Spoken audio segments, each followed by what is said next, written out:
Shalom, shalom, family.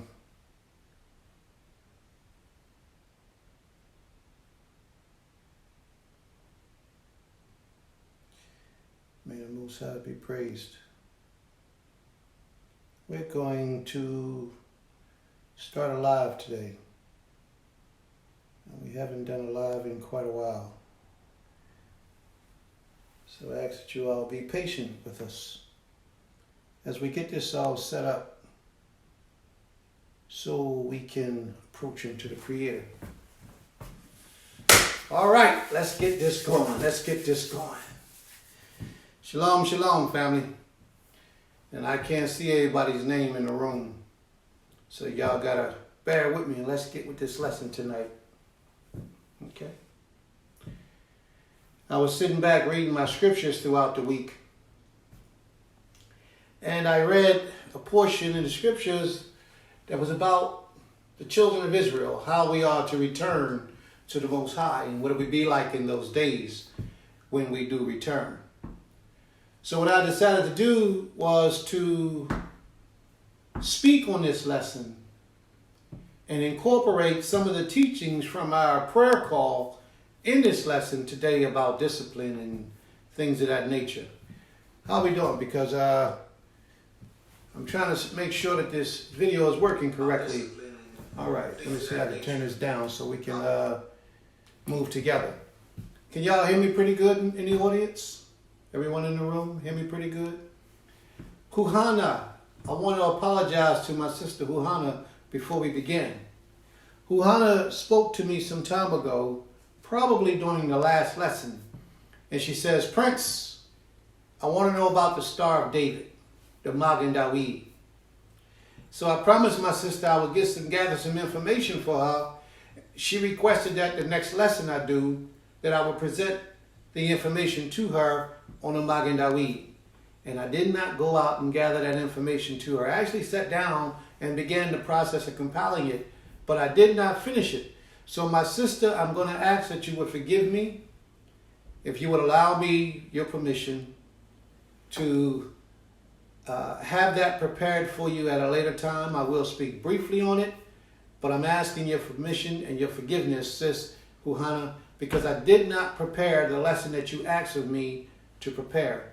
But I promise you I will get it to you, I will present it, and I will do it in an orderly fashion, in the spirit fashion, and let the Most High guide my mind as I do it. So let's get this started, family. Giving all honor and praise unto the Most High King of all creation, asking that He will guide my mind, my spirit, my body, my language, and my speech as I approach unto you, His people. Now, we're in a time right now, unlike a lot of times in the United States of America. We're in a very sticky situation. And in today's time right now, the adversary has proclaimed that there is a virus or a disease that's running rampant in the earth. And when the adversary says there's something going on, you know how Israel is. Israel start to pay attention when the adversary says something's going on. So right now the adversary said that there's a virus, a disease that's running rampant in the earth. Now, rather the Most High put it here, we don't know. But what I will say is the Most High has allowed it to be. And because the Most High has allowed it to be, then we have to think to ourselves, what is the purpose that the Most High is allowing this situation to take place? My answer to you would be that the Most High is trying to give you a glimpse of what it can be like. When the adversary says, shut off the water's going off and there's nothing you can do. When the adversary says, shut the schools shut down. There's nothing you can do. When the adversary says, take away the cell phone towers, shut them down. Shut off the GPS, shut off the electricity. When the adversary says these things, and the Most High allows it to be, because He gave dominion of the world into the hands of the adversary. In the book of Job 9, I believe it's 9 and 24, I think it is, something like that. He gave the earth over into the hands of the wicked. But when the adversary says all these things, and these things take place, now we want to become holy. Now we want to become righteous. Now we want to turn back unto the Most High. But you know what? Even in all that, with this scare that's going on right now, a lot of people are still not doing their very best to turn back into the Most High King.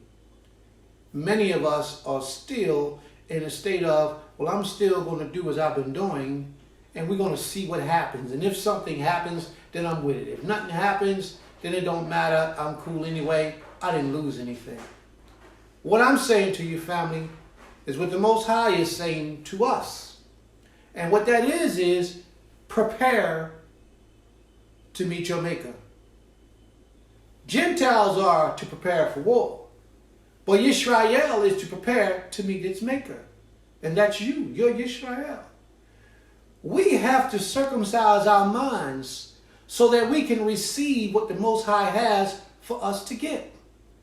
For a long time, we've been living under this oppression, and it has been exactly what the adversary chose for it to do, to reprogram us from being a holistic, holy people into being a devilish, selfish individual. And that's what we are today. The Most High is saying, circumcise your mind, family. Circumcise the foreskin of your mind. All the things that you have in your mind thinking that this is the proper method of walking in the ways of truth. The Father's saying, leave all that stuff behind. I'm going to show you how to serve me. And it's up to you to accept the teachings of the Almighty. It's up to you as an individual to say, Creator, I'm here. So I want to show us how we got into some of this stuff, some of this mess, and how we can come up out of this mess, and how the Father's going to bring us up out of this mess. Okay?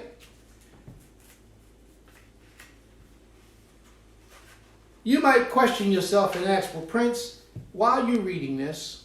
But I guarantee you at the end of this lesson, you're going to understand why Prince has chosen this lesson to read. This chapter, this verse, and the next verses and chapters. Then you will understand why I chose it.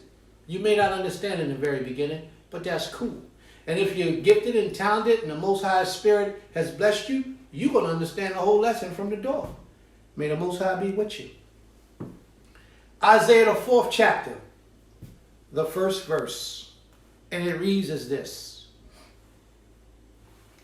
And 7 women shall take hold of one man in that day. What day? What day are we talking about? 7 women shall take hold of one man in that day. When is that day? This is what they're going to say. We will eat our own bread and wear our own apparel. Only let us be called by thy name to take away that thou take thou away our reproach. In that day, 7 women shall come to one man, but that's not going to just be any type of man. That's going to be a man that these days right here are going to weed out from the riff of so many other men. See, because you got a lot of males, but you ain't got a lot of men. The Creator is setting his sign in the earth right now, letting you know the difference between a male and a man of his. There's a difference. You see, when hell breaks loose and havoc and destruction comes upon you, the men of the Most High rise to the occasion. See, the men of the Most High, right now, everybody running scared and rampant. Don't know what we're going to do, but the men of the Most High then set their houses in order, sat back and said, ch-ch. Now let's see what happens. You see, we prepared. Those men think because they understand how the Most High operates. The Most High lets us know what's about to go down before it go down. In my opinion, now this is my opinion, we ain't going to see destruction right now. It's going to get better. It's going to get better. And we're going to go back to our normal pace. Now this is Prince's opinion. It's going to go back to our normal. We're going to work our way back up to going to work every day, supermarkets being open. We're going to get laxed. And then all hell gonna break loose probably about the end of the year or next year. All hell gonna break loose at that time. So the Father, right now in his infinite wisdom, is giving us an opportunity to take a glimpse of what's about to take place. What are we going to do with that information? How are we going to be prepared so that the next time this thing happens, the next time the ceiling fall out, the electric go off, the lights shut down, they shut down the city, where you're going to be? Are you going to be a victim locked up in these cities? Or are you going to be in a Hebrew community somewhere where you have your own water from the wells, where you got your own food? When they say you can't go out in the midst of other people and mingle, it don't matter. We put locks on our gates and we stay within the midst of our own community. And you ain't got to come to Goshen. I'm not asking you that. We ain't pleading with nobody right now. It ain't even about that. We did all our pleading before this went down. We did our pleading. What I'm suggesting is you find a Hebrew community that you can go and be a part of. And if you can't find one to be a part of, build one. You understand? Because we can't continue to live like this. Take notice to this. Didn't they say the European man, the captor said the 400 mark of us bringing slaves in America is here. Didn't they say that at the beginning of the year? Back in August last year, 2019, the European man said that. So why are we still debating over when the 400 years is going to be? The European man made knowledge of that. Now here we are 6-7 months later, and we can't even go out of our own houses, many of us. They got us all locked down, many of us. Why? What is this all about? What is the Creator trying to get us to see? What is he trying to get us to know that we are ignoring? Return unto me, Yisrael, and I will return unto you. Thus saith the Creator. What I'm saying, family, is if your house ain't in order, get it in order. Because the time is at hand. Right now. The time. Don't worry about it right now. You don't have to pay me no mind. Who am I? I ain't nobody. I'm just Prince. Don't pay me no mind. Sleep on it if you want. The Father is allowing us to see what's about to befall and the possibility of how bad it can actually be. When's the last time in your lifetime? And I'm asking you, matter of fact, go back to your mother's lifetime as well, and your father's lifetime. When was the last time you went in the supermarket and all the shelves was empty? 90% of the things in the store was brought up and gone. When's the last time that happened? Tell me when. Go back and ask your mother and father when's the last time it happened. The Creator's trying to show us something, family. It ain't about the corona stuff. Forget all that stuff. It ain't even about that. The Most High is trying to show us what could happen because we got lazy in our minds. We fell asleep.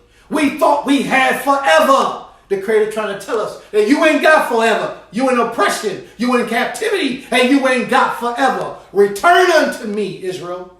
The Creator saying for us to return back to Him. We don't have forever.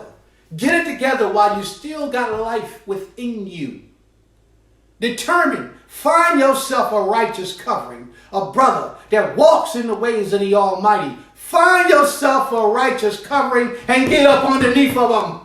And say, listen, what they say? Let me be called by your name to take away my reproach. Because I know that I've been sinning before the Almighty. And this ain't just for the women, brothers. Because a lot of you brothers got to get yourself straight. And if you got to get yourself straight, what you got to do is you got to find a righteous, a Creator-fearing brother. And you say, yo, brother, I want to get up underneath you and I want to learn. Teach me. Cause me to see the evil that I do every day. How I don't take care of my children. How I disrespect my wife. Because I feel like as long as I put food and clothing on her back, she serves me. That's not a man. That's not how a man gets down. Not a righteous man. A lot of males move in that type of spirit. But a righteous man earns the respect of his family. Not just because he provides food, clothing, and shelter. He must supply spiritual nourishment. You know? He must also supply the relaxation of her spirit so that she can properly do her job. I'm not saying you be a servant to this woman in a capacity that will degrade you as being a man. That's not what I'm saying. What I'm saying, you have to honor her like you want her to honor you. Therefore, she in turn is supposed to give you the respect that you're supposed to have. You don't beat her up to make her do it. You don't force her to make her do it. You have to show her because you walking righteously before the Creator. And if she sees you walking righteously before the Almighty and she doesn't follow you, then she's not worthy of you. Let her go. You hear what I'm saying, right? Don't be a man that gives his strength to a woman that is not worthy of that strength. Now, if she's walking with you while you're walking with the Almighty, then you give her everything she needs, because she's actually going to free your mind so you can get deeper in your prayers and meditation with this King. But if she's making it difficult for you, she don't want to keep this law. I'm not saying you cut her from the door. I'm saying you reason with her. You talk to her. You try to work with her. You try to work it out with her. And you say, listen, sis, this is what we got. This is what we facing. They get ready to cut off the lights, the gas, the electric. How are we going to get to each other? You understand? You offer her those things. You reason with her and say, listen, this is what we got to do. If she ain't with it, then you can't let her hold you back. You got to take them children, if you got children, and you got to roll. Because this ain't the time for us to be playing games. This ain't the time for us to be falling in love with a piece of snatch that ain't worth our time. You understand what I'm saying to you? And that's what a lot of us brothers do. We fall in love with a piece of snatch that is not worthy of a man of the Almighty. You have to make up your mind, and you have to make a decision. Either you're going to walk with the Creator or you're going to walk with flesh. And if you're going to walk with flesh, that means you choose flesh and blood over eternity. Which one do you want to do? You want to choose flesh and blood over eternity? Then by all means, brother, you go, because you're not worthy either. If you see that it's not working, let it go. Let it go. Because you got a job to do. And you got to get it done. The Most High says, and 7 women shall take hold of one man in that day, saying, we will eat our own bread. She's not begging. She's not coming to you looking for a handout so you can give her something. She says, I'll eat my own bread. Matter of fact, I'll buy my own clothes. I don't need you for that. See, because time's going to get tough. Time's going to get real hard. After it get easy again, it's going to get real hard. And when that time happens, the real men of the Most High is going to start. They're going to rise up. They're going to be like a beacon of light in the midst of the darkness. You understand? Like a beacon of light. And a wise, intelligent woman who is full, she walked like she was too cute to walk on the ground. Her feet was mincing as she walked. You know, she wore the girdles and all up around her stomach to keep the stomach in, and pull the thighs in because she wanted to look cute. She's going to realize her evil. She wore the weave that went back and down her back and all the way down here. She knew that she was out of alignment. But what she's going to do is return back to the Most High when the Most High forces her to return back. And when she does, all that evil that she did, she's going to remove. But brothers, you got to be in place to take her. You got to be in place to be a choice of hers. You got to put yourself in position that she recognizes the Spirit of the Almighty within you. And she's going to want to walk with you. So these sisters is not just looking for any man. They're looking for a righteous man. How do you know they're looking for a righteous man? Because they say, let you take away our reproach. Let me be called by your name. Make me your wife. Put me under your covering. And let me be called by your name. And for what? To take away the reproach. What reproach? We're going to read the reproach right now. Let's go to the 2nd chapter of Isaiah. Okay? 2nd chapter of Isaiah. A promise of the coming peace. You know, Isaiah was one of the largest, as a matter of fact, it is the largest book of the prophetic books. You know, you have the Ketuvim, the Nabaim, and the Tanakh. Okay? Those things, the Tanakh is the Torah, the Ketuvim, and the Nabaim. The Torah, we all understand, was something like the first 5 books of Exodus, Genesis.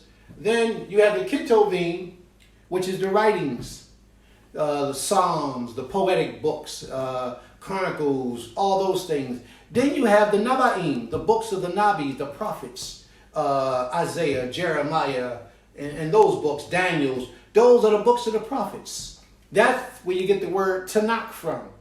It's an abbreviated form of each one of those books compiled together. It's the Tanakh. The Tanakh usually is only referenced in a degree by Torah-centered Israelites, those brothers and sisters who keep the Torah and the Torah only.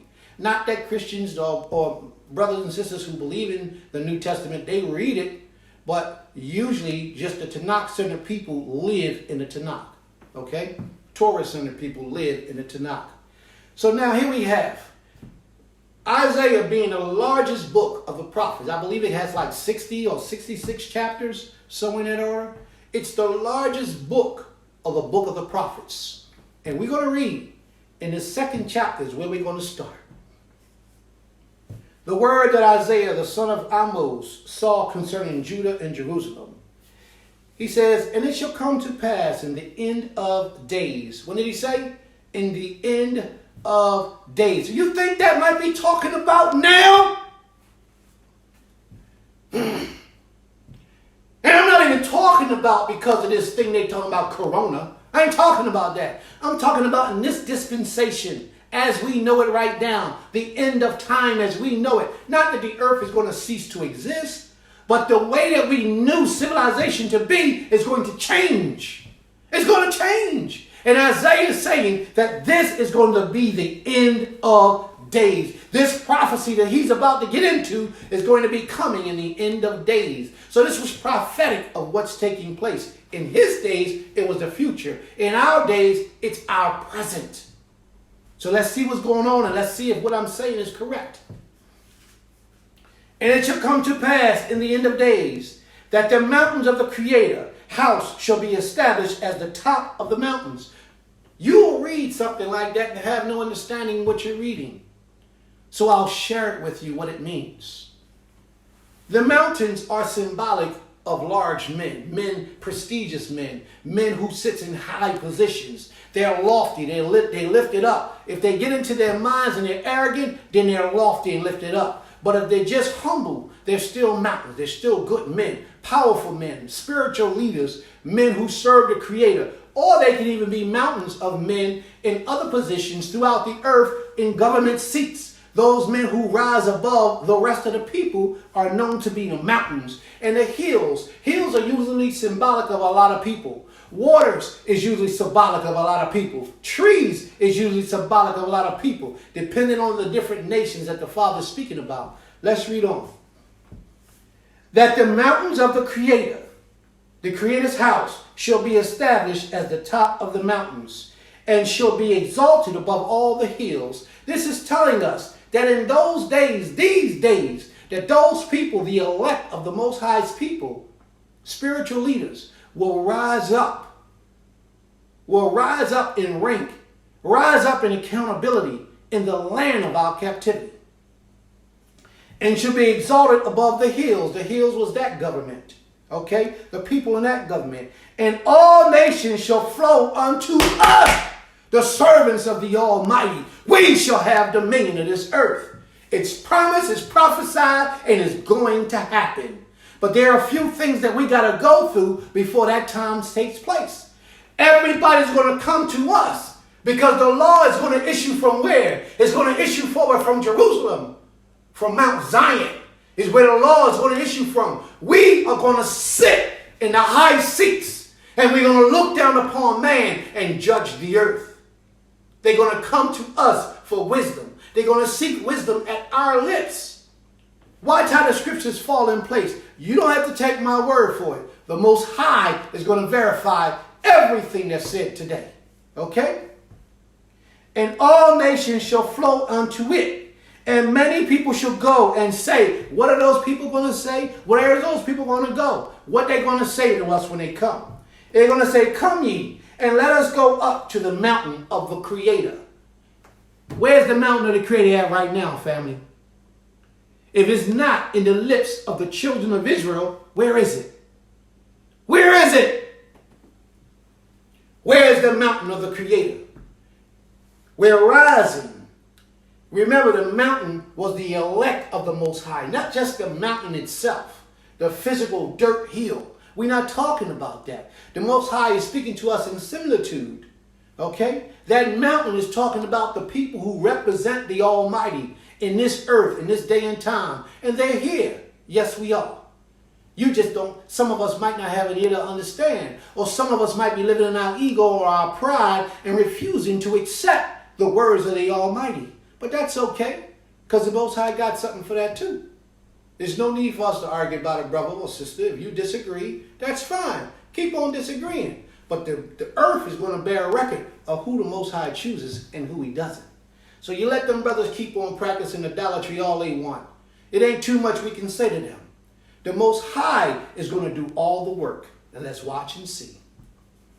Come ye, and let us go up into the mountain of the Creator, to the house of the Elohim of who? The Elohim of Jacob. To the house of the Elohim of Jacob. And he will teach us his ways, and he will walk in his path, and we will walk in his path. For out of Zion shall go forth the law, and the word of the Creator from Yerushalayim. This is definitely going to happen. It has been prophesied by the Almighty. But before the Most High can just take us and put us up on high, certain things must take place. Because there is already an established government or several governments that sit on high already. Is he just going to remove them and put us in that position? See, the Most High must make them do things. He must make them stumble. He must make them go backwards and fall. He must make them go into crooked paths and never return. The Most High speaks to us, family, but we have to have an ear to understand what the Most High has to say. And he shall judge between the nations. We, those who are the elect of the Most High, shall judge among the nations. Those, the Goyim, the Gentiles. And then a lot of Israelites will be wrapped up into the Gentile teachings with that Gentile mentality. We have to teach them as well. And shall decide for many people. And they shall beat their swords into plowshares. We're not going to teach them war no more. Because it ain't even about that no more. Once we take dominion over the earth, and the Most High has blessed us to have dominion, where at our tongue people are worshiping the Almighty according to the speech that we bring forward. And once we teach in that level of understanding and discipline, there will be no need for warfare anymore, because we will all be serving the Almighty. There will be nations who will refuse to serve the Creator. Then the Most High will deal with them and they will get their just due. But as far as we're concerned, those who already know who we are to align ourselves together. Seek out those who you know that are servants of the Almighty at this particular time and gravitate toward those individuals. Take hold of their garments and lead me to the Most High. You can be a man or a woman. It doesn't matter. When you know you got a brother in your midst that's walking in the light of truth, you hold on to that brother. You humble yourself at the authority of that brother. And you say, Most High, I'm going to walk with this brother so I can learn about you.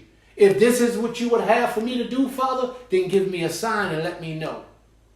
And if the Most High gives you a sign and it says, no, don't walk with that brother, then I advise you not to walk with that brother.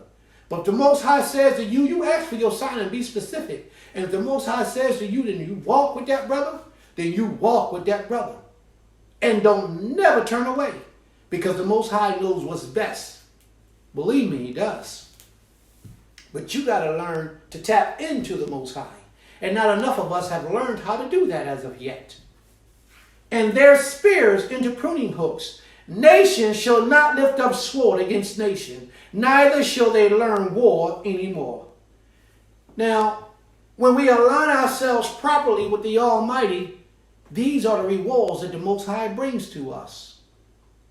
When we align ourselves properly. Now, we know that we've just come out of Christianity like yesterday. And many of our people are still, although we now know that we are the children of Israel, we still hold on to the Christian God, the Christian deity, the Christian ideology that they have fed to us, programming our minds And now when we leave Christianity, we want to find some kind of way to have an excuse to bring that deity over with us. The children of Israel did the same thing back in those days. They did the same thing. They worshiped the gods of the people around us. And we brought it into our worship of the Almighty. It got so bad that we brought idolatry into the temple of the Most High. And in our minds, we thought we were right. In our minds. But I'm submitting to you today, family, that we are dead wrong. And we must leave the idolatry alone. Let's see what happens when we practice these things. O house of Jacob, come ye, let us walk in the light of the Creator.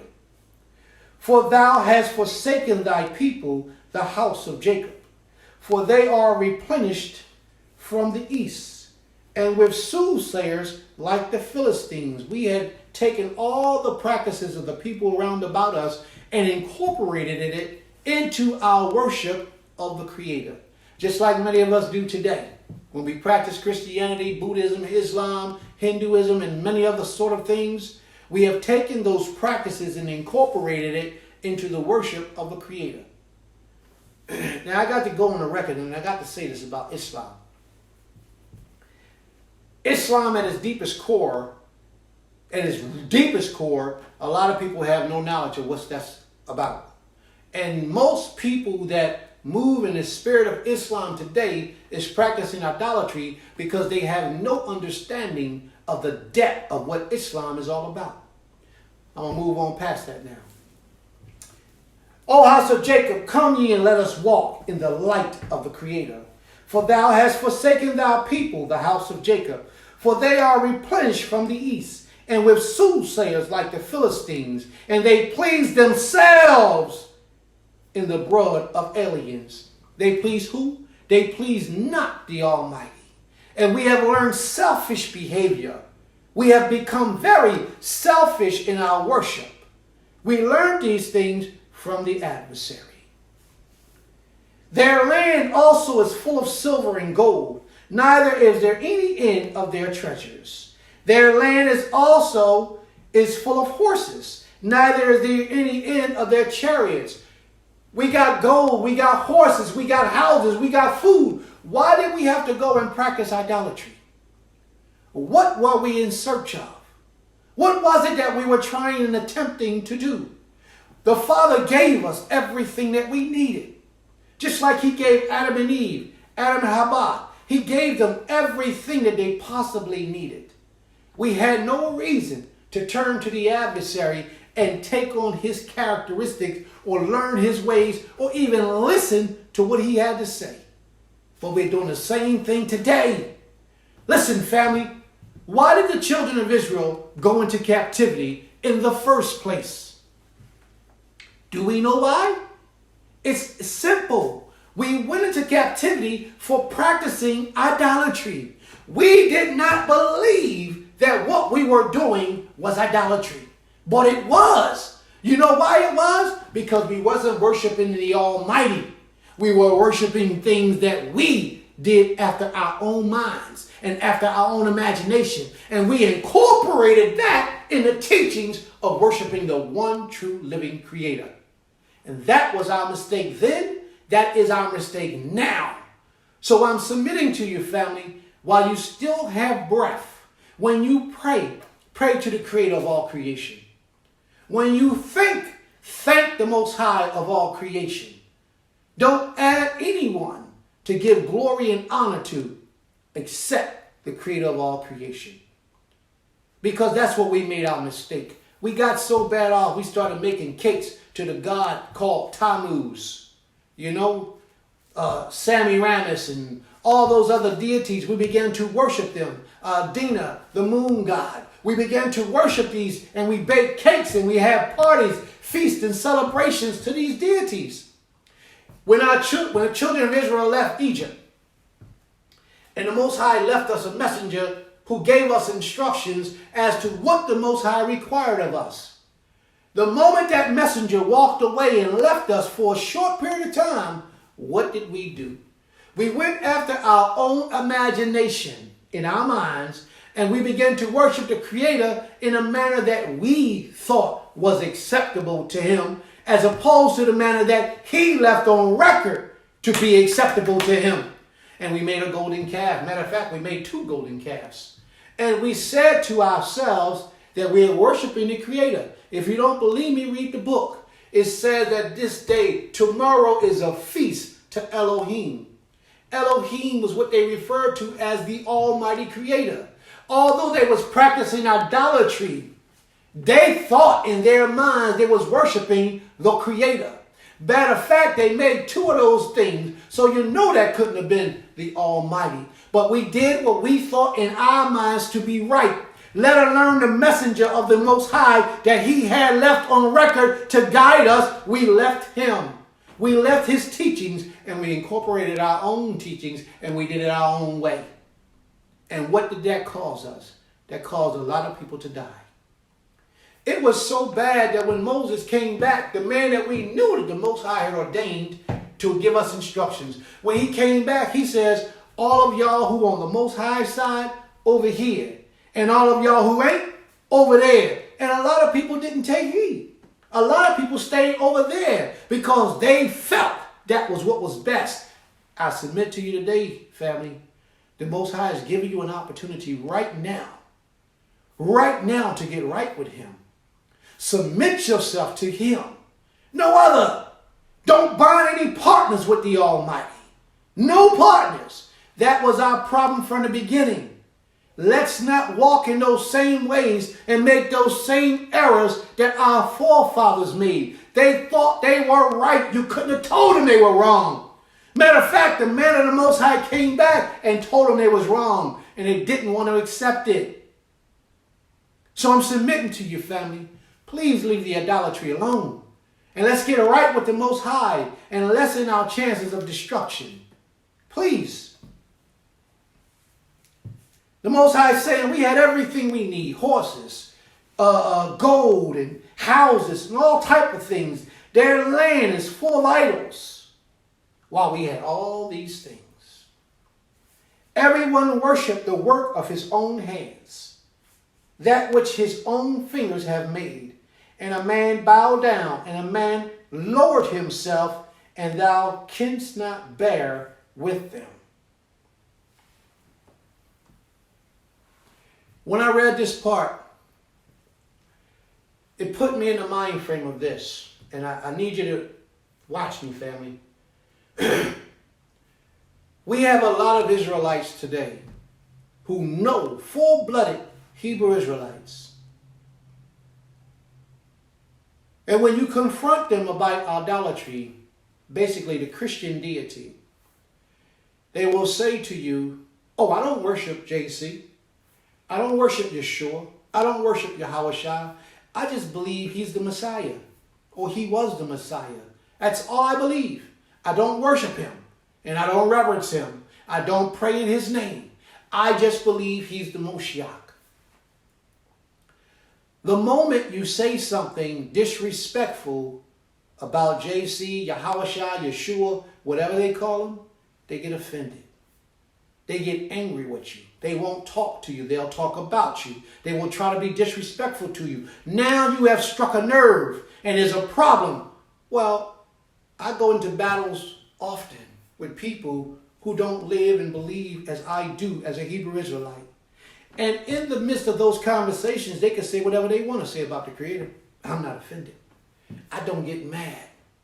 And I don't try to get angry because my purpose and my job is a lot deeper than me trying to defend the Almighty. If he can't defend himself, then why am I worshiping him? See, there's an illusion when they believe and say that they only believe him as a Messiah. They have to hold on to some portion of that deity. And that's the way that they do it. They hold on to that portion of that deity in some kind of way, shape, or form. That's the easiest way to do it without saying you're committing idolatry. But in your heart, when you're tested in your heart, that's when you know you're practicing idolatry. Because it hurts you to hear somebody say something negative, evil, or bad about the one that you only think is the Messiah, right? When it says that we are worshiping the images of our hands. And I need you to understand this. This is why I brought that part out. I see my Israelite brothers today, not really my Israelite brothers that are knowledgeable, but my Israelite brothers who are still left in the darkness, walking around with these big pieces on their neck chains where somebody had engraved with the work of their hands an image of JC. Rather it's JC standing on the cross with his head to the side. All that means something. I want you to understand that too. This symbol in the Masonic order means something. So it wasn't a mistake that they did that. They knew what they were doing when they made him like this. Now, anyone who understands those things and practices and knows the knowledge of those things know exactly what I'm talking about. I'm not a Mason, ain't never been a Mason, but I studied. The Father has allowed my mind to travel, and I'm very thankful for the things that he has allowed me to know. But this means something. Okay? Now, the Father says that the land is full of idolatry. He's talking about us today. If the mountains is symbolic of men who has risen up to high statutes of servitude to the Creator, the mountains are made of what? It's made of land. So when he says the land is full of idolatry, he's not talking about the Jerusalem. He's talking about the people. They're full of idolatry in their mind. And it's hard for us to remove it. It's extremely difficult for us to remove the idolatry from our minds. Yes, we have waken up to the ways of the Almighty, but yet we cannot shake off that idolatry from our minds because we are full of it. We come into the service of the Creator, and we got to find somewhere in here for that deity to fit. Every time the angel of the Lord stood between them as a cloud by day, a pillar of fire by day, and a cloud by day, a pillar of fire by night. Oh, that was JC. That was Yahushua. That was Yeshua. We got to find somewhere to fit them in. The Most High never said that's who that was. It's idolatry, brother. It's idolatry, my sister. There's an angel that goes before Israel. Pay attention and take heed to that angel. For that I put my spirit, my word in him. And whatever that angel tells you to do, you must obey his voice. Oh, that's Yeshua. That's Yahushua. That's JC. See, we just got to put that in there because we got to keep that idolatry alive within us. The Most High never said that. There was a man named Manoah who had a son. And his son's name was Shum. Okay? He came to his wife as an angel. The Most High revealed an angel to his wife and spoke to his wife. So Manoah comes and Manoah asks the angel. He says, "What is your name?" The angel looks at Manoah and says, "Wherefore dost thou after my name?" Why do you ask after my name? The reason why angels don't tell you their name is because they don't want you worshiping them. They don't want you worshiping them. The reason why the Most High didn't tell us the name of that angel in the cloud, who was a pillar of fire by night and a cloud by day, because he didn't want to divert the attention off of himself. It wasn't the Almighty. It was a servant of the Almighty. And if the Most High wanted you to worship in the servant, then he would have told you so.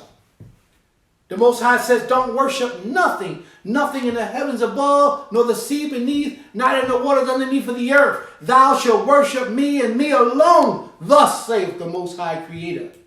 But we are so stuck in trying to bring partners and bind partners with our worship to this King. And the Most High is pleading with us. Even today, in this day and time, he's pleading with us. Let's move on.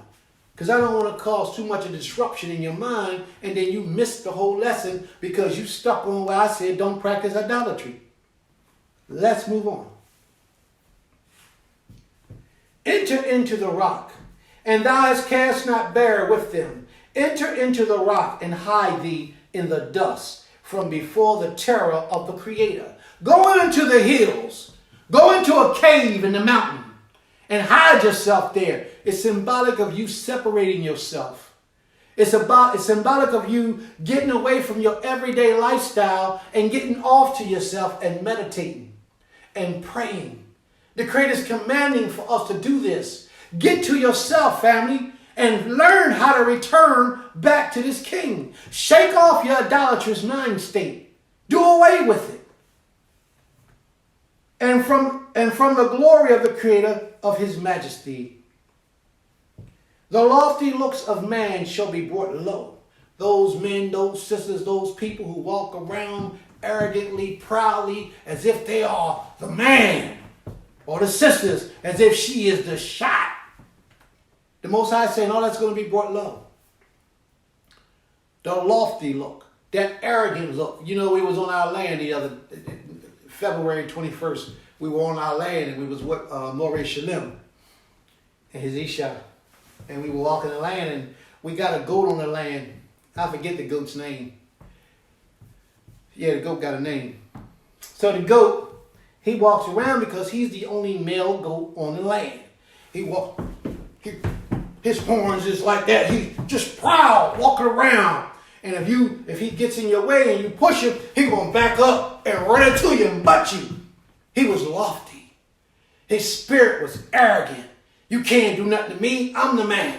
I'm the male goat. I'm in charge. You don't tell me what to do. I'm going to hit you. I'm going to ram you. And most people are afraid of those type of things. And the more you try to push him away, the more he come and butt you again. Now, let's back that up. We got a lot of Hebrew Israelites today that call themselves leaders and teachers in Israel. They just like that goat. When you try to talk to them and reason with them about idolatry, they're going to get arrogant and lofty. Boom! Well, Prince, if your words are so true, how come I got 800 people with me and you got 2?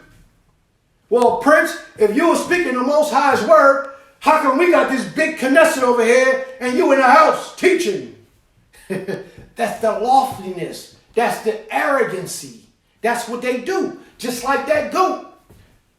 They tell you that this man came and died for your sins. He was born of an immaculate conception. And the Creator is his Father. And they'll teach you these things. And because those things have a familiar place in your heart, you hold on to those things. And you gravitate to it. Now you go to that house of worship or you listen to that brother and you're familiar with that now because it's something that you can get comfortable with, although you have come into the knowledge of knowing that you are a Hebrew Israelite. You have not shooken off that idolatry. You haven't. He just like that goat.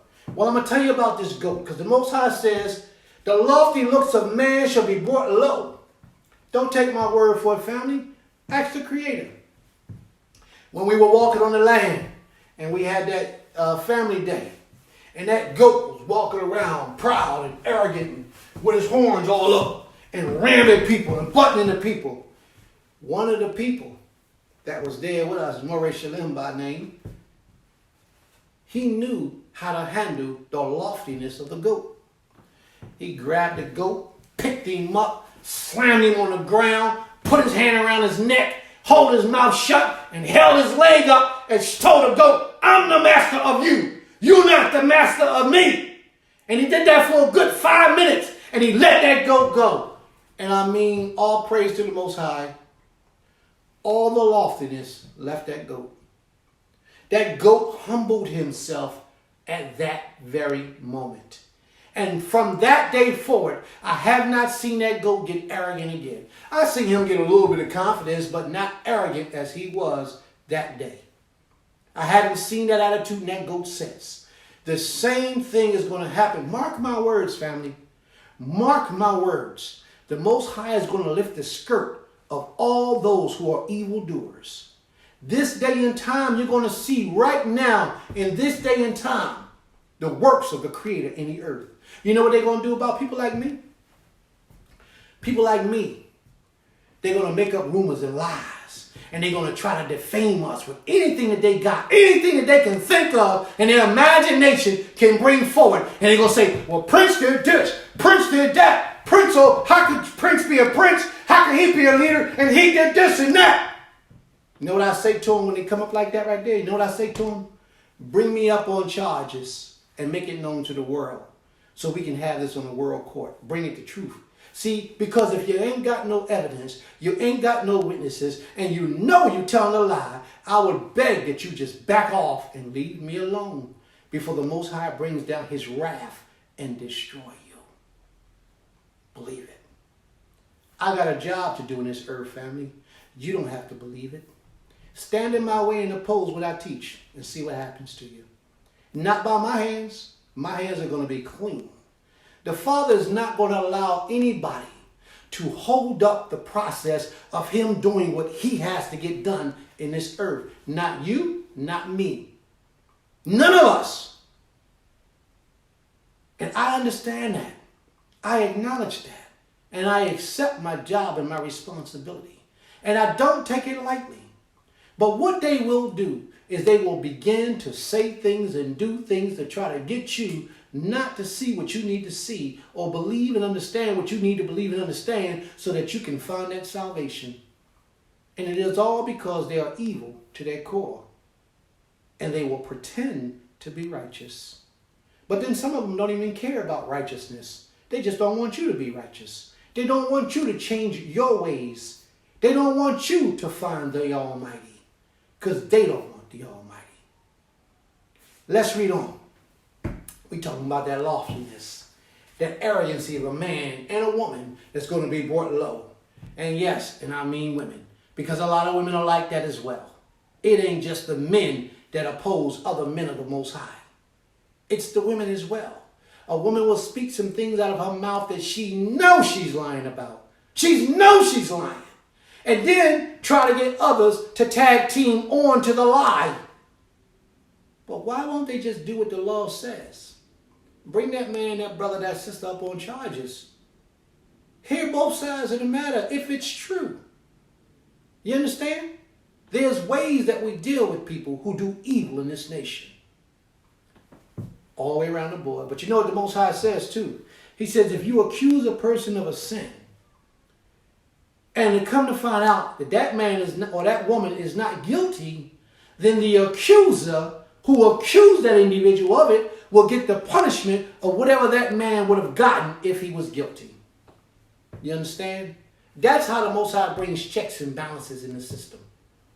Let's read on. We're in the Isaiah, the 2nd chapter. By now I should have been down to the 4th chapter, but I talk too much. Ain't that what it is? I talk too much. But let's get back to the chapter. Isaiah, the 2nd chapter, verse 11. The lofty look of man shall be brought low, and the haughtiness of men shall be bowed down, and the Creator alone shall be exalted in that day.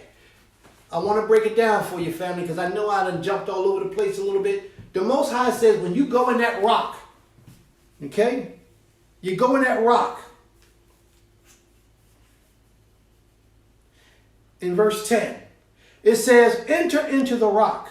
And what I explained to you, that rock was that cave where you will go to meditate, to pray, to search out your evil ways, to see if you're actually committing idolatry or not, to see if you're really in attune with the Creator, although you think you are. Separate yourself from all of your worldly functions. Get alone to yourself. Meditate, pray, and fast. Ask the Creator to reveal to you what you need to know to make you right before Him. Some men are too arrogant. Oh, I know the Creator. I know I got it right.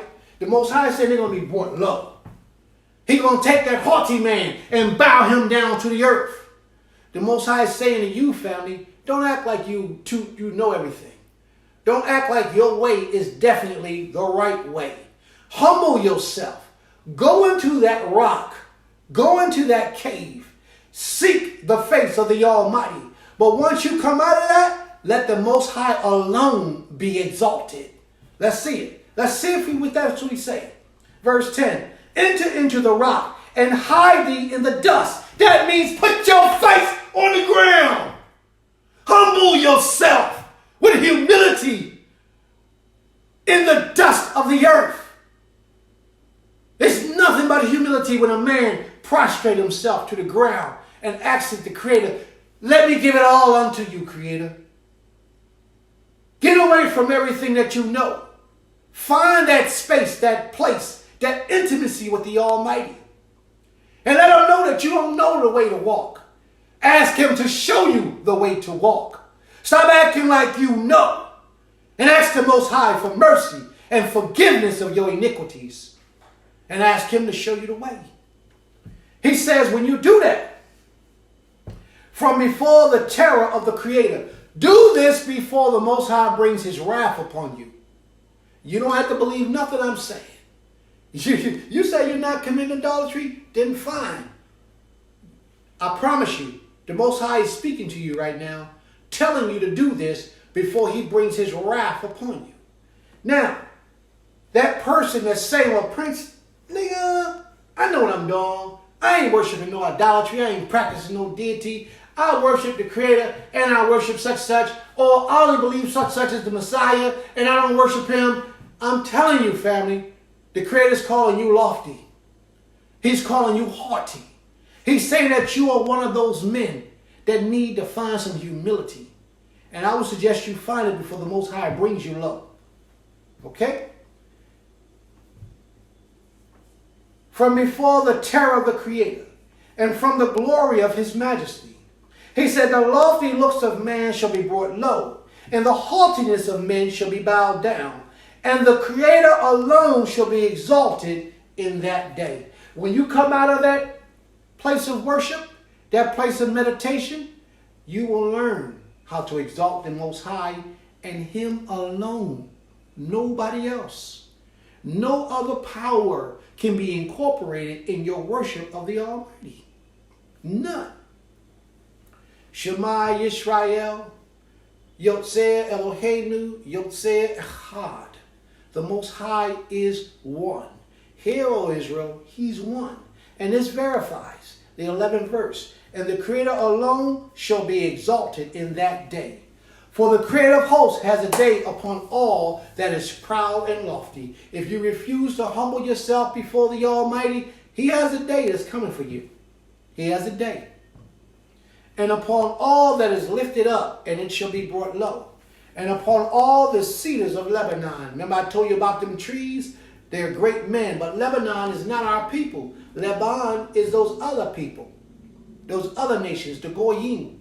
Even those people shall come and worship the Creator because you will teach them. You will guide them and you will show them. That are high lifted up, and upon all the oaks of Bashan, and upon all the high mountains, and upon all the hills that are lifted up, and upon every lofty tower, and upon every fortified wall, and upon all the ships of Tarshish, and upon all the delightful imagery. He's speaking about all the nations that are in the earth.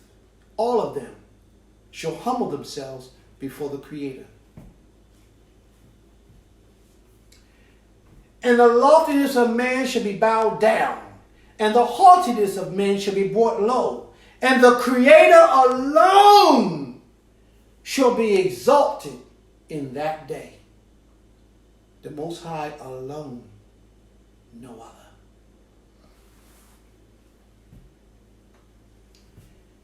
And the idols shall utterly pass away. They're going to leave your mind. Idolatry is going to leave your mind. Let me show you something. I did this once before. I'll do it again. And let me ask you this question. Close your eyes for a moment. And I want you to see what you see and tell me what you see. The first thing that comes into your mind, not your trained mind, but your subconscious mind. Close your eyes and just listen to my voice for a moment. When I say this word, I want you to tell me the first thing that you see. God. When I say God, what do you see? And I want you to be honest with yourself. You ain't even got to type it in the room. You don't even have to respond. I want you to be honest with yourself. What's the first thing you see? For many of us, because we are still caught in that world and the world's teachings, the first thing we see is a little white man with blonde hair, and we call him Jesus. That's the first thing we see oftentimes. We have not yet learned to master our mind and to erase that demon from our thoughts. But the Creator is saying that time is coming where he's going to do just that. He's going to return us back to righteousness and glory. He's going to be exalted. Him alone shall be exalted in our minds in that day. And any and all of the idols shall utterly pass away. And men shall go into the caves of the rocks. Men shall go into the caves of the rocks and into the holes of the earth from before the terror of the Creator. and from the glory of his majesty, when he arises to shake mightily the earth. What did I say? When the Most High arises to shake mightily the earth. These days are coming, family. They're coming. In that day, a man shall cast away his idols of silver. Once that shaking up comes, the man gonna cast away his idols of silver and his idols of gold, which they have made for themselves to worship. To the moles and to the bats, they're gonna give it all away. And to go into the clefts of the rocks to meditate, to pray, and to learn, and to really escape the wrath of the Almighty, and into the crevices of the crags from before the terror of the Creator, and from the glory of his majesty, when he arises to shake mightily the earth. Cease ye from man, in whose nostril is the breath. Wait a minute! If I didn't say anything today, let me say that part to you. Oh, you non-believers, thou who is of little faith and little understanding. The Father says, cease ye from man. Put not your trust in man. Don't make man, flesh and blood, your power. Don't make him your power. But yet you have saw fit to do so. Cease ye from man, in whose nostril is breath. If this man has walked this earth or is walking this earth and he breathes, in his nostrils is the breath, he's not your creator. And you should never make him your creator, for you are guilty of idolatry if you do so. Understand that. For how little is he to be accounted? What is this man, he who is born of a woman, how could he be pure? How could he be clean? How could he be held accountable to be worthy of your respect and honor as the creator? How is that possible? Those are the words of the Almighty. A lot of our men, we lose our way. We get into situations where things trap us and we can't find our way out. Sometimes we get stuck. Let's see what the Father's talking about, how we got stuck. For behold, the Creator of hosts, does take away from Jerusalem and from Judah stay and staff. That staff, that's a real man talk right there. When the Most High says staff, that's symbolic of the elders. That's symbolic of the men. Because men use staff, they walk around. Staff was symbolic of your authority in the community. Staffs, symbol like this. They were symbolic of your authority in the community. Okay? The Most High says he's going to take away all that and stay on bread. Every stay on bread and every stay on water. The mighty man and the man of war. The Most High is going to take all that away. You're going to have your storehouses stored up. Like right now, we got our storehouses stored up with water, stored up with food. Because we getting ready for that day, for that time. The Most High said he's going to take all that away. He can hold this thing where we will be waiting and waiting and waiting, thereby using up all our food and all of our water. And when we ain't got no more, then you're going to remember this prophecy that the Most High said he's going to take away all that staff. And you're not going to have a man of the Most High because the man of the Most High has been taken away. Remember, the Most High says he's going to remove all that. He's going to remove the staff. So this is going to be symbolic of a time where the young men are dying in the streets. The men, the holy, the righteous men of the Most High are going to be separated from the people. And the people are going to be out there fending for themselves. There's a reason why all that happened. Let's read on and see what the Father has to say. The mighty man and the man of war. We won't have anybody to protect us. There will be none to protect you. None. Right now, some women might have a man. Some women. There's more women without a man than there are women with a man. And that's a fact. And then, there's definitely more women with a man than there are women with a righteous, creator-fearing man. That's another fact. Okay? The judge and the prophet and the diviners and the elders, all of them going to be removed. The judge, He has to be a righteous man to be a judge. The prophet speaks the word of the Almighty, the oracles of the Creator. And the diviner and the elder, all of them shall be removed. So what is that going to leave you? The captains of 50s and the man of ranks and the counselors and the cunning charmers and the skillful enchanters, and I will give children to be their princes. Excuse me. The Creator is saying that he's going to give children to lead you. And if you look today, family, and let's just be honest, a lot of people today that are teaching on these institutions and these what we call these social media things, they are children to this truth.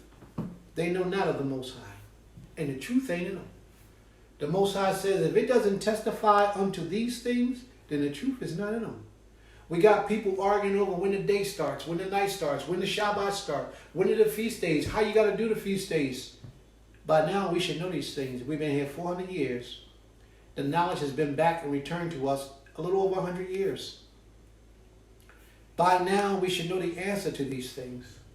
But in many situations, we have children to this truth, children in the way of the Almighty, teaching us and leading us and guiding us, speaking familiar spirits into our ears, speaking a doctrine of familiar spirits, a doctrine of Christianity just with a twist on it. And we're gravitating to it. The Most High is saying that this is an abomination. This is something that you shouldn't do. And we're taking hold of it. But yet the children are teaching us. Not only are the children teaching us, little children ruling over us, but we also have our wives, our women, running the show. It's because we are not responsible in a lot of cases. A lot of men have not stood up and shown themselves worthy of having the title of a man. You're a male by default, but you're a man because you've earned that right to be a man. Not just because you're a male. That's the mistake that a lot of us make. And babes shall rule over them, and the people shall oppress one another. Now, during this time, while children are ruling over us, babes are ruling over us, the people are going to war, spiritual warfare. There's confusion all over the place because these people who are teaching are not qualified to teach. They're not called by the Almighty to teach. You will know the difference. Just listen to their message. Listen to their message. Let your soul listen to their message, the words that issue out of their mouth. Watch their works. Watch what they actually do when they're not on Facebook, when they're not on social media. How do they live their lives? What do they actually do to benefit righteousness and to elevate you toward righteousness? You see, anybody can come up and say some smooth words. The Most High said that. They will be smooth enchanters. They'll talk real good. The people are going to say one day, hold off from telling us the truth. Teach us smooth things, and we shall serve you. And that's exactly what's taking place in the earth today. A lot of our people are falling for smooth talk. And it's because we have a familiar spirit within us from being under the Christian domination rule for so long. We gravitate toward anything that look like and smell like Christianity. Just got a new name to it. Every man his fellow, and every man his neighbor. The child shall behave insolently against the aged. There will be no respect in the earth. And right now you can see that. Children killing their parents. Children cussing out the elderly. Man, listen, I was standing on the corner the other day, riding by, going into the building that we got this place down in Philly I had to go into. And these young kids was on the side of the street cussing up a storm like if I was their age. And I had to look at the yo, man, I'm not your child. I'm not your brother. I'm not your friend or your cousin or your mother. Why are you talking like that? Don't tell me what to do. You don't own me. I said, you know what? Let me shut up. Because I've been and grabbed that little dude and wrung his neck. and showed you what it was about to respect your elders. But the Most High is letting us know that in this time, this day that we're in right now, the young men, the young women, they won't have respect for the older people. They won't respect us. They will rob from you, steal from you, cheat. They types of things to you to try to harm or hurt or disrespect you. If you allow it to happen, they will do it. It's our job and our place to hold on to righteousness and not allow this to happen. But it's going to happen. It's not much we can do about it right now. It's going to happen. Except look for righteousness, hold on to righteousness, and let the Most High be the judge. And the base against the honorable. For a man shall take hold of his brother of the house of his father. Thou hast a mantle. Be thou our ruler. They're going to put people in charge that ain't got no business being in charge. They're going to just do it.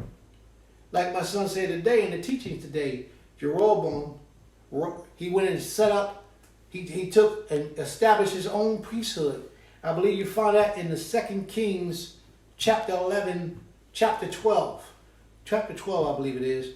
Rehoboam moved over to the northern side of Israel. And like 9, 10 tribes went with him. And when they got over there, in fear of the people running back to the Creator, he set up altars over there. He had the people, instead of coming back to Jerusalem those 3 times a year when we're supposed to, he had it done over there. They set up their own priesthood, and the same thing is taking place here in this day and time. We got a lot of people teaching the Most High's word that's not supposed to be teaching the Almighty's word. For a man shall take hold of his brother of the house of his father. Thou hast a mantle. Be thou our ruler, and let them ruin and let this ruin be under thy hand. In that day shall he swear, saying, I will not be a healer. He's an intelligent man. We ain't got him that smart today.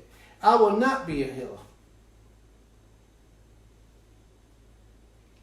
For in my house is neither bread nor a mantle. This man's saying, I ain't got nothing. Why are you trying to make me a ruler? I don't have anything. I don't even have bread to eat. And ye shall not make me a ruler of a people. For Jerusalem is ruined, and Judah is fallen, because their tongue and their doings are against the Creator. The condition that we're in today is because our tongue, the words of our mouths, and our doings of practicing idolatry. You know, I heard a man say earlier that he will never let his knees bow to another power other than the Creator. Now that made me think. And it was actually my son who said that earlier today on the prayer call that we be on. And that made me think. That is an honorable thing to say. A very powerful thing to say. And I can feel the zeal inside of his words. What's happening is the Creator is showing us that we allow our knees, our legs, our knees to bow to idolatry unbeknownst to us that we're committing idolatry. A lot of times we make sex our God. And we will do anything to obtain sex or sexual pleasure or sexual favors. A lot of times we make money our God. And we will even do many things like work on the Shabbat. Knowing that we shouldn't work on the Shabbat, we will do a lot of things like that, making money our God. A lot of times we will do things like our family. Make our family our God. When the Most High tells us to keep the Shabbat day holy, we will go after our family and do things on the Shabbat to please them when we know that we're supposed to be keeping the Shabbat day, obeying the word of the Almighty. So there are many ways to bend your knee and not knowingly commit idolatry. Usually what that means is that somebody else has dominion over you, and your desire is toward those individuals when your desire is supposed to be toward pleasing the Creator. See, on those levels, we don't see. We don't take heed, and we really don't understand that our needs, anytime we are sleeping with women, having sex with women for sexual gratification, but we're not grabbing these women, taking care and providing for these women, and bringing them to ourselves as our nashim, we're in violation. We're living like the heathens. A woman is sacred. A woman is special. The Creator says to man that when you take hold of a woman, you are to leave your parents' house and cleave to your wife. That means that any woman that you take into yourself is supposed to be your wife, not a harlot or a prostitute off the street. When the Creator says that command, I believe that's Genesis, the 2nd chapter. I want to say 26, but I'm not sure if it's the 26th verse. It says, therefore, when a man shall leave his mother and father and cleave to his wife, and these two shall become one. That means that when you partake and take a woman to yourself, that woman is supposed to be taken to you as a wife, not as a girlfriend, not as a sex partner, not as something you just casually get around and take down and do what you want to do because she's around. It ain't that. There's a responsibility that a righteous man has to the female counterpart. Now, if you're going to take care and provide for that woman and not make her your wife, that's one thing. Then that means you don't go up into her. You don't take the jewels unless you're going to pay the full cost of being the boss. That's part of the problem that a lot of us men, we have and we don't understand. So what we do is we have a lot of girls who bring us sexual pleasure, and we're really worshiping two powers. We say we're worshiping the Creator on the Shabbat because we'll show up in Shabbat service. And a lot of spiritual leaders fall victim to this too. We say we worship in the Shabbat because we show up in Shabbat service. Every Shabbat we hooping and hollering, singing and dancing, praise the Almighty and all that old good stuff. Sun go down, we go right back into the world, and we sneaking around and doing things that we know we shouldn't be doing with these women. And it's an abomination before the Creator. You shouldn't do it. And some women feels like they can have sex with men and not be their husband, as if that's acceptable. And sisters, I'm telling you, you're a harlot. That's exactly what you are. Any man that you lie down with should be your husband. Well, a lot of women feel like, ain't no man gonna rule over me and tell me what to do, because they understand the principles of a righteous divine marriage, which means that your husband has total control over your life. Now, if you marry an evil man, then that control will be abused. But if you marry a Creator-fearing man, like they said in the book of Isaiah, the 4th chapter, let me be called by your name just to take away my reproach. If you marry a Creator-fearing man, he knows not to abuse you, sister. He knows his job is to protect, to cherish, to honor, to reverence you in a way that you understand that you're needed in this situation, in this equation. He knows his responsibility to uplift you, to help you to motivate in a higher level of understanding than you had when he met you, so that you have a divine relationship with the Creator. He knows his job and responsibility. So sisters, if you're giving yourself to a man and this man is not your husband, and this man, even if he is your husband and he's not doing these things, then you're in a bad situation. And you need to take that to the Creator. Okay? But a lot of sisters get to the point where they start talking about, ain't no man gonna tell me what to do. I don't care who he is, or how he working, or who he serve. Ain't no man gonna come in my house and tell me what to do. You know what? You're right. He shouldn't even be in your house. He should be putting you in a house. So you can never say, this is mine. He should be taking you. That's how you know you got the wrong man. He should be taking you and providing you with these things. Not you putting shelter and food on the table for him. He should be supplying these needs for you. A lot of people will argue with me about that fact. A lot of people will. But what I'll say to you is turn to the book. In Exodus, the 21st chapter, you'll see that if a man takes another wife, and yet he was not able to do these three things, food, clothing, raiment, and conjugal rights, that he had to let that woman go for free. So if he had to do those things in order to keep that woman, that means that as a man, that's your responsibility and your duty, given to you by the Creator, expected to you to do from the Creator on high, not Prince's words. I know sometimes people say, I got a strange way of looking at things.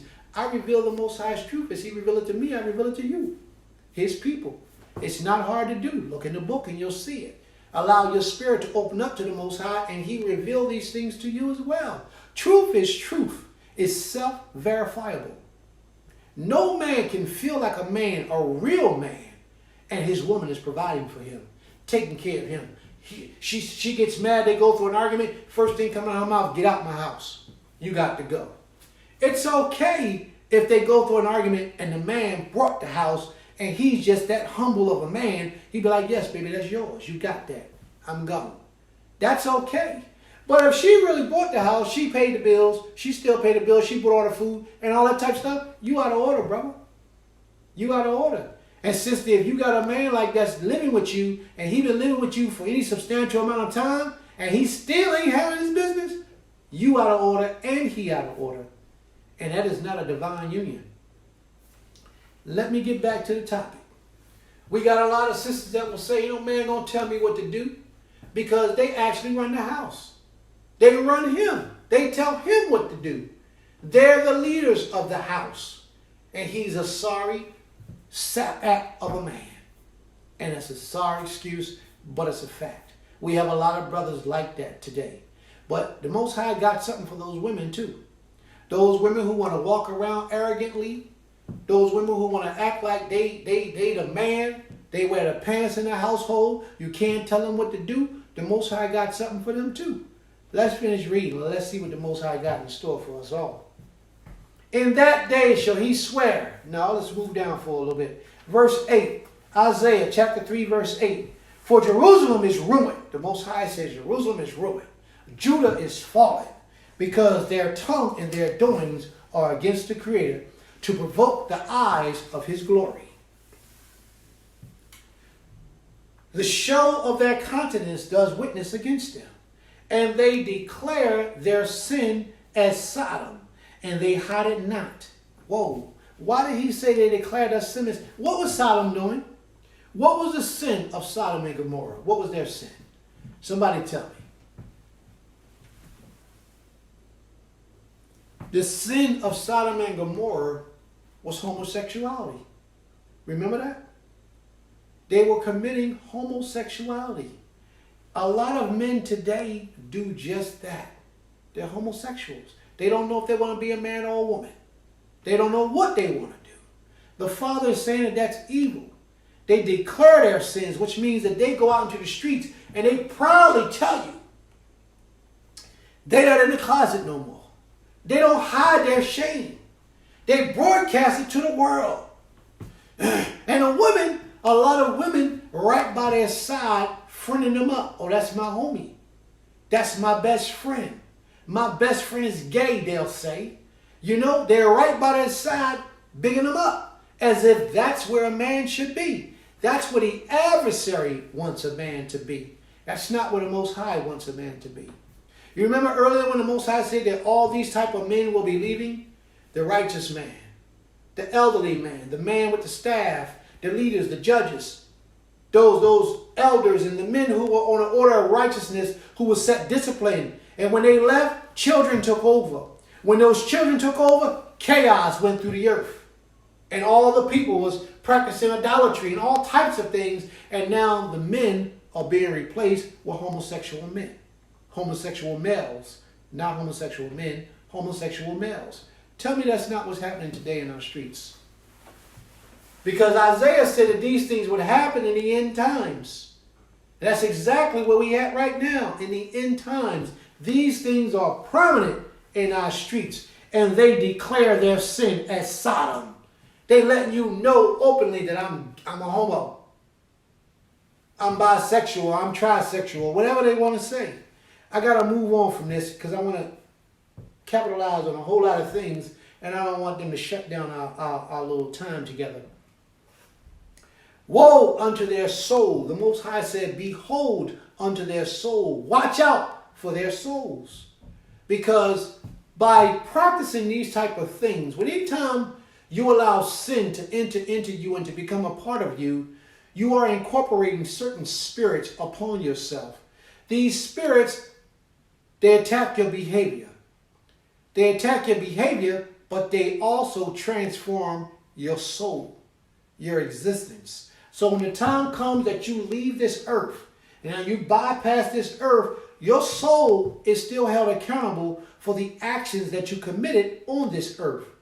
Thereby, if you lived in sin, knowing that you lived in sin, then your retribution in the afterlife shall be way worse than your life that you lived right here in this life. This is why the Creator tells us to go into the cleft of the rock. And when we come out of that rock, let Him and Him alone be magnified to get that sin up out of us. This is what happens to us, family, when we commit adultery. Our blood cries out to the Creator. Say ye, woe unto their soul, for they have wrought evil unto themselves. They wrought evil unto themselves. Say ye of the righteous, that it shall be well with him, for they shall eat the fruit of their doings. Thank the Creator for that. Woe unto the wicked. Behold, beware you who are wicked. It shall be ill with him, for the work of his hands shall be done to him.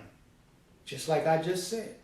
You are causing scars upon your soul when you deliberately live in evil.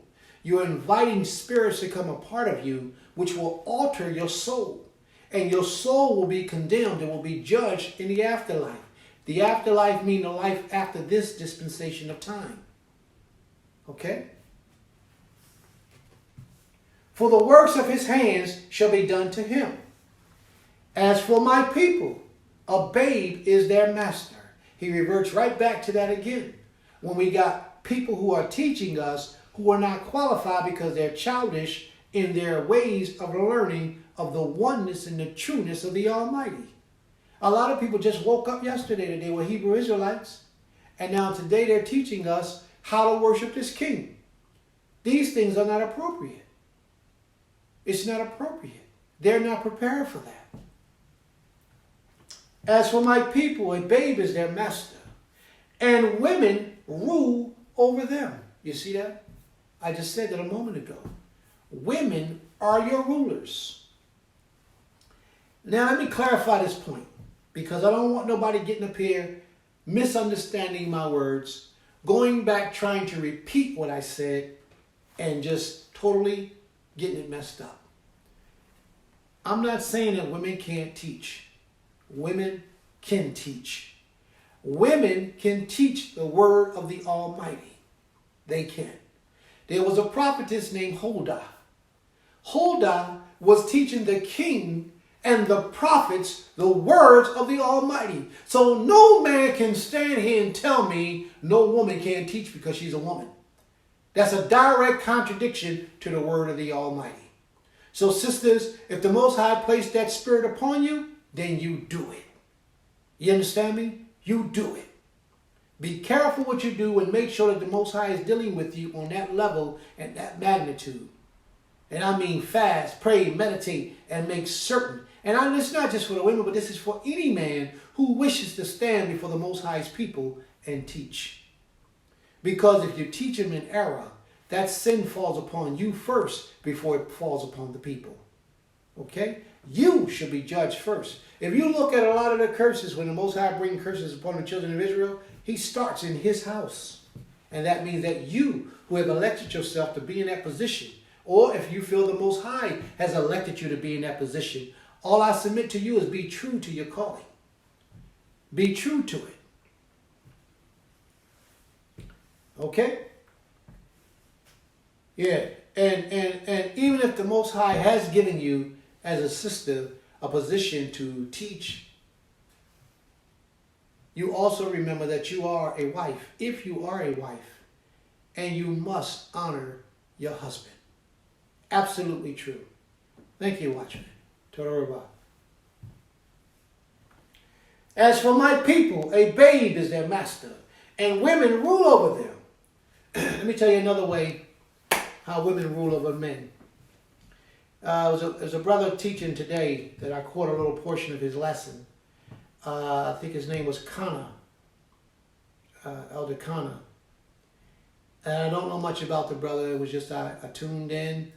Sister Kahana was sharing his lesson, and I tuned in. His lesson was on the same thing that I wanted to teach today, on this lesson. And when he got to this portion, he made mention that women ruling over men. He gave it a slightly different twist, and I respect that.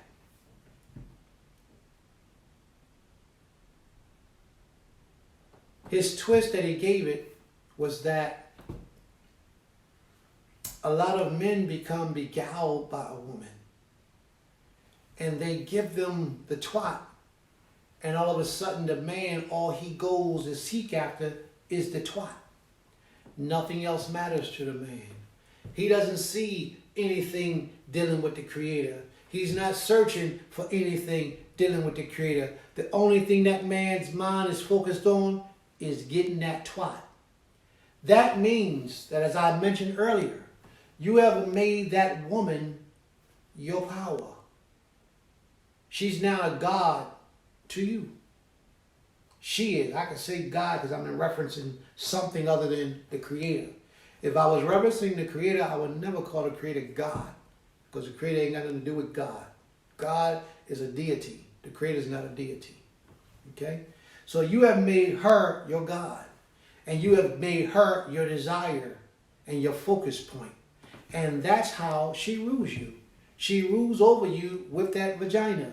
If she says no, then the answer is no. If she says yes, then the answer is yes. You follow me? And that's all based on whether she's going to share her twat with you or not. And a lot of men are foolish in that way. And I'm not saying it's foolish as if you really have control over it, because you don't understand what you're doing. You can't see the type of witchcraft that was needed to get you in that position. But now that you're there and you're hearing my words, now maybe you can wake up from that coma, because that's what it is. It's a comatose state. And a lot of people don't understand it. Okay? Anytime you let flesh and blood get in the way of your eternity, then you're in a comatose state. Which means that something is blocking your receptacles to righteousness. And you need to alleviate that from your life so that your life can turn back in the direction of the oneness, the Creator of all creation.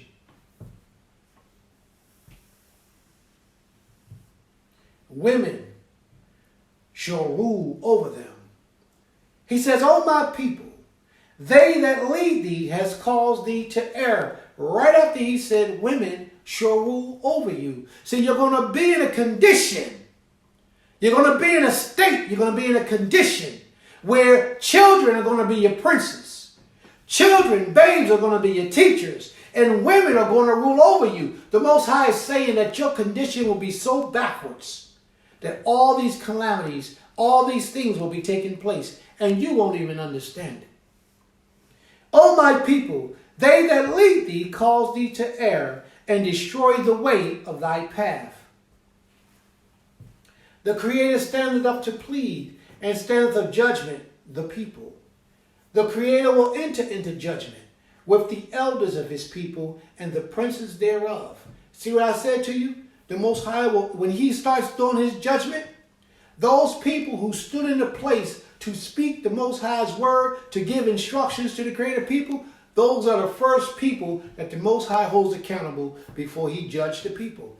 You who wanted to be a teacher, understand that. Always take that with you before you open your mouth and say, thus saith the Creator, or this is the way that it should be.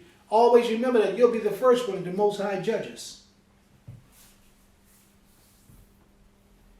He says, it is ye that have eaten up the vineyard, because your teachings were spoiled. Your teachings was not of a righteous manner or of a positive, upright demeanor. Your teachings wasn't no good. They were bad. He says, it was you who have eaten up the vineyard.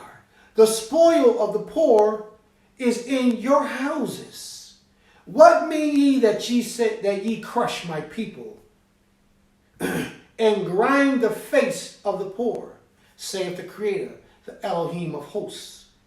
Yot says Zivaot, the Elohim of hosts.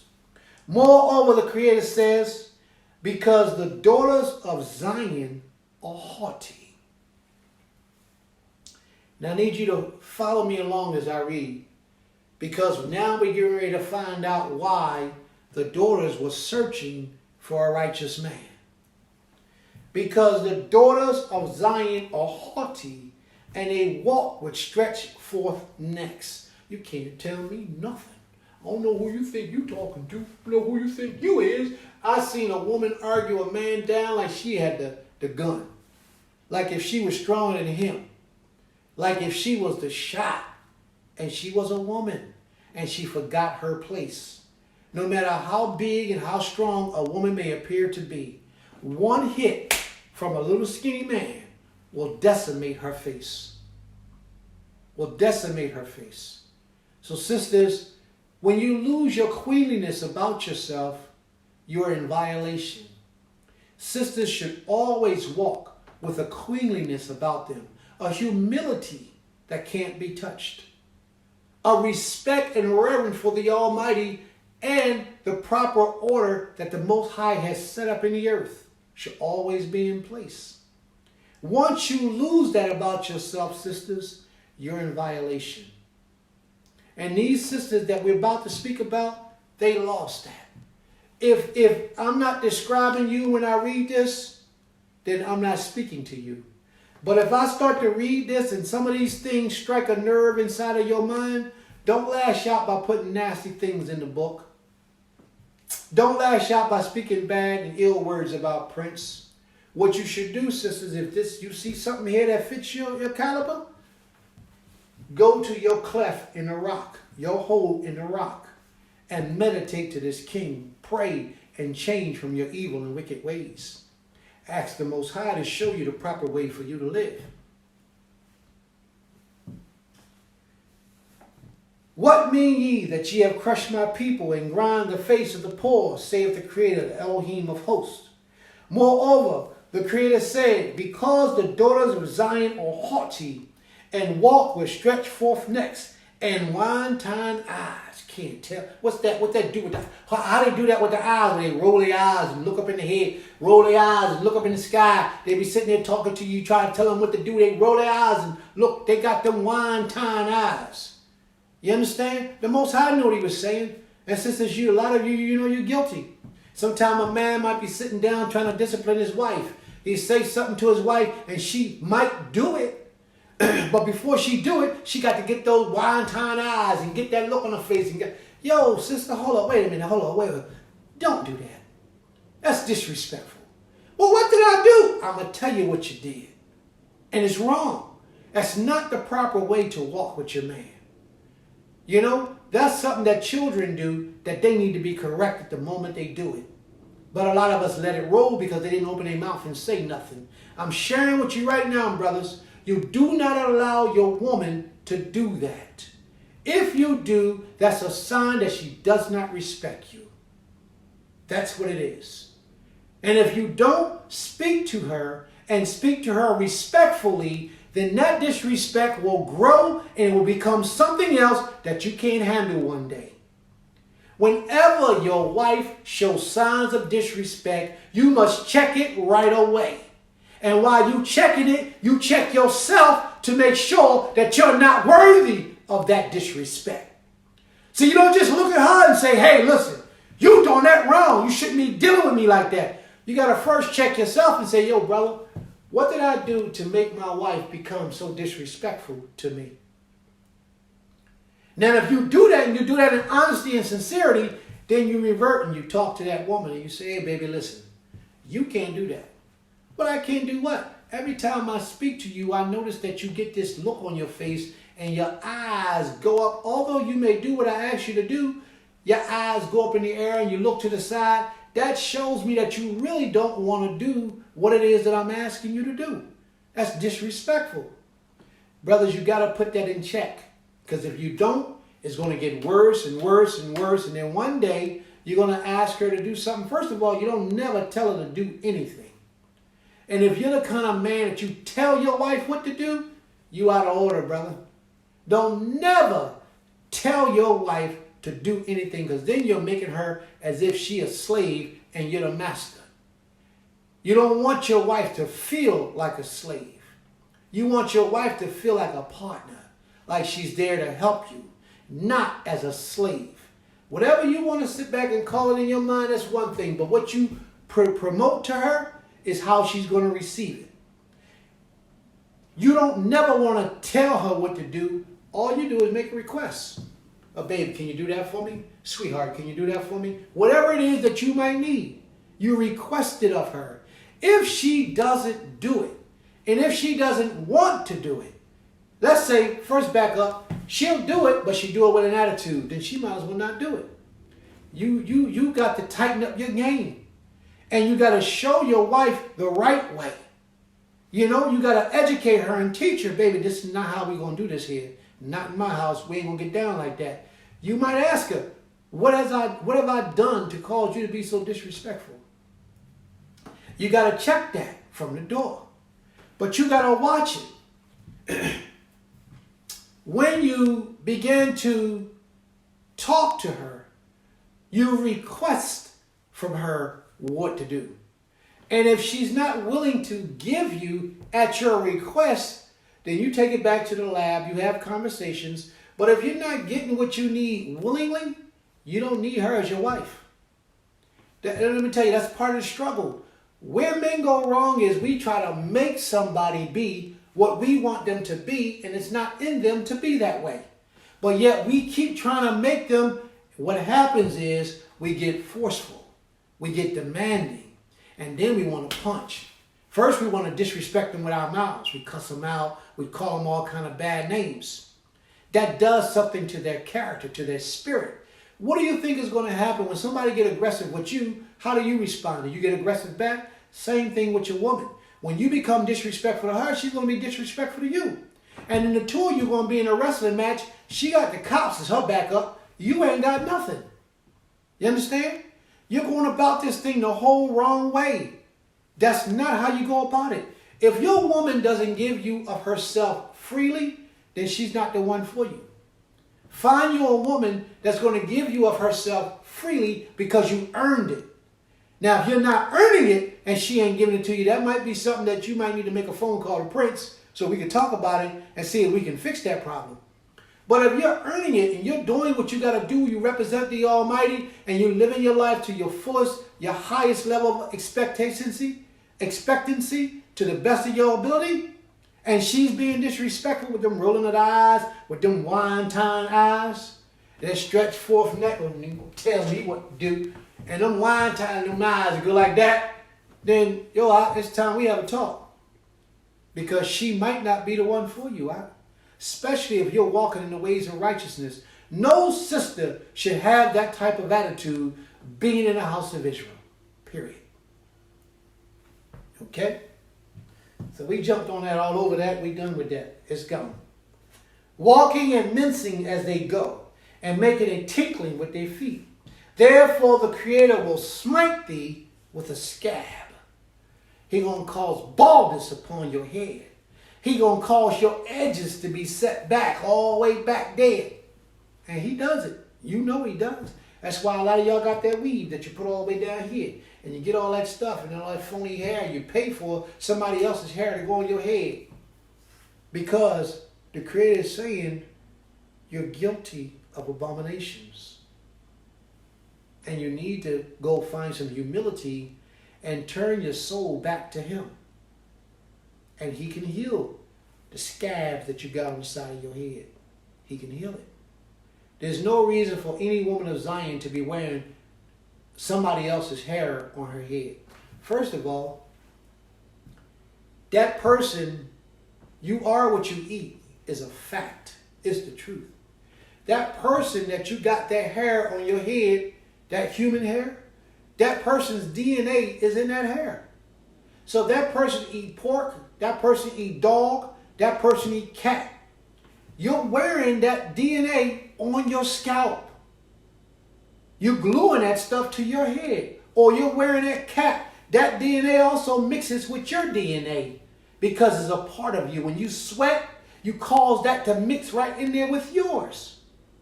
So all that filth is a part of you now. And you don't even see it. You don't even believe it. And if you got horse hair on, how you going to take a horse DNA and mix it with human DNA? What are you doing? Are you not happy with the way the Most High made you? The answer is no, you're not, because you're cursed right now. That baldness is upon your head for a reason. Turn back into the ways of the Almighty, and He will bring you back what you're supposed to have. But you have to earn it. Just like your husband. He's a male, but he got to earn the right to be a man. You, sisters, have to earn the right to look beautiful and gorgeous once again. And the more you walk in the ways of the Almighty, the more He will return your beauty back unto you. I promise you that. And you will never have to put a piece of horse or somebody else's hair on your head ever again. Accept your punishment. Don't be haughty. Accept your punishment and your correction and return back unto the Most High King. The crown of the head of the daughters of Zion. And the Creator will lay bare their secret parts. He will expose your secret parts. Sisters, He will. Because you're haughty. You're arrogant. You're lofty. You're elevated your spirit above your station. That's not where you're supposed to be. In that day, the Creator will take away the bravery of their anklets, and the fillers and the crescents, the pendant and the bracelets and the veils, the headtrees and the amulets and the sashes and the corslets and the amulets. These are all things that beautify a woman. These are all the things that they utilize to enhance their beauty, to make them unbelievably gorgeous. Okay? The prophet is saying, the Most High says, these things He's going to take away. When the Creator, in the book of Ezekiel, the 16th chapter, when He took a wife to Himself, He gave her the finest of everything. Gold, rings, nose rings, earrings, jewelry, the finest clothes. He decked her out. Here, He's saying that He's going to take all that stuff back from her. All that jewelry and all those beautiful garments and diamond rings and all those earrings and necklaces and all the anklet bracelets and all the things that enhance the beauty of a woman, He was going to take it all away. See, a lot of women don't like to hear this part. So any woman that's still holding on and listening to these lessons, I applaud you, because it shows a sense of humility that you have. That's why I gave that disclaimer before I started talking. See, we run from the truth. As long as I beat up on the men and talk about the men, you'll stay here all day and listen to that. But now that it's your turn, you see where you at. A lot of women are running. A lot of women want to turn away now. A lot of women don't hear that part. What I'm submitting to you is that any sister that's still holding on right now, you're a thorough sister, and more than likely, you want to hear the truth of the Almighty. And that's a good thing.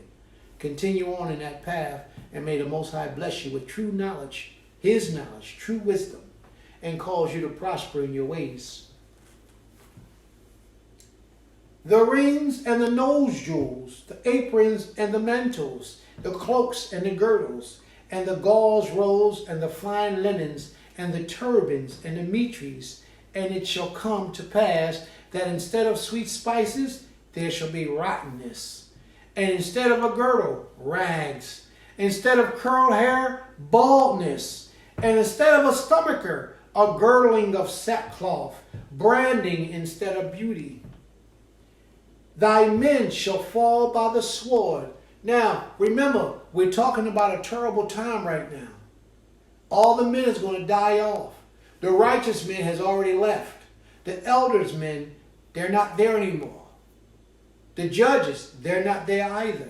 Those people have already left. They died off. They got killed. They went to war. They're dying. Now, what's happening in the streets today? Are they killing our brothers? Left and right. Even the police killing us today. If we ain't killing ourselves, the police killing us. And we're dying off. We're left few in numbers. So, out of all the men that we have, how many of those men are calling on the name of the Almighty? If we got 50 men, how many of those men are calling on the name of the Almighty? You might find 2. You might find 3. But only those 3 men can take away your reproach. Because a righteous man is going to get with a woman desiring to be righteous and elevate her here before he touches her down there. He's going to make sure that her desires are to the Creator. He's going to teach her how to be stimulated spiritually, mentally, emotionally by way of the Almighty before he touches her sexually. He has to. If he doesn't, he's not a righteous man. And he's not worthy of your counsel, sis. When calamity falls and hits the people are going to recognize and understand this. And those sisters are going to rise up. And they're going to look for these men that have fallen. They're going to look all around, but they're not going to be there. They're not going to be around. So they're not going to have a choice of a lot of men. It's going to be a shortage of righteous men. So the sisters are going to realize one day that, you know what? I got to share. I can't be selfish. I'm going to have to share. Now, this is saying in the end times, in the end days. Now, let's think about it for a minute, sis. You who ain't got a man right now, and all this hell is breaking loose. Would you be better off with a righteous covering than where you are right now? You might be doing your thing and getting it in. You're holding it down, you and your 4 kids, you and your 3 children, you and your 6 or 7 children. You might be holding it down. How much better could you be doing if you had a righteous man in your life to move away your reproach from before the Creator? Now, that's not to say, sisters, that you can't be living righteously if you don't have a man. That's not to say that. Because you can still be living a righteous life if you're not married and you don't have a man in your life. But it's a lot easier to live that life with a man of the Most High by your side as your covering to protect you in days of calamity, the days of trouble, and when the time of the Most High shakes the earth. It's much better, much more peaceful, much easier, and more in alignment with the will of the Most High. Because there are not supposed to be any single woman in the house of Israel. Any woman that is not married should be under a man's covering. Some man, some righteous man, she should be under his covering in one way, shape, or form. And if that's not taking place, this is we need to reevaluate what we're doing and how we're doing it. Okay? And her gates shall lament and mourn. She shall have soreness in her pain in her soul, in her heart. She shall have bitterness in her soul.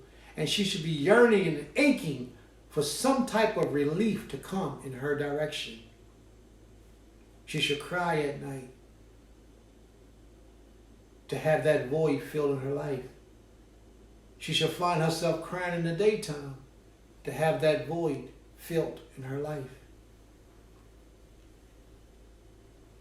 And utterly bereft, she shall sit upon the ground. There will come a time when she will just give up because she don't know which way to go. That's the time when she began to show humility. The time when she began to put the haughtiness out of her spirit. The loftiness, the wanton neck, the wanton eyes, and the lofty neck, and the tinkling of her shoes, and the mincing when she walked, all that's going to leave her. And she's going to sit on the ground. And she's going to find her humility. And when she finds her humility, you know what she's going to do? She's going to say, 7 women shall take hold of one man in that day, saying, we will eat our own bread, we will wear our own apparel, Only let us be called by thy name to take away our reproach. I pray that you understood this lesson as I gave it today. I pray that the Most High opens up your mind and allow you to absorb His Spirit of truth, knowledge, wisdom, and understanding. And the Most High, the King of all creation, is pleased with my efforts to lead you and guide you in the direction of Him. May the Most High be praised.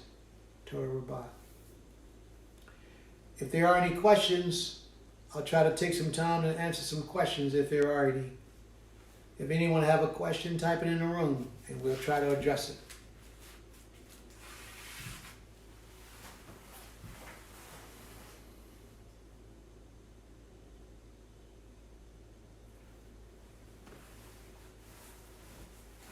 Yes, Imam. Torah Rabbah, Imam. Yedaya. Are there any questions, family?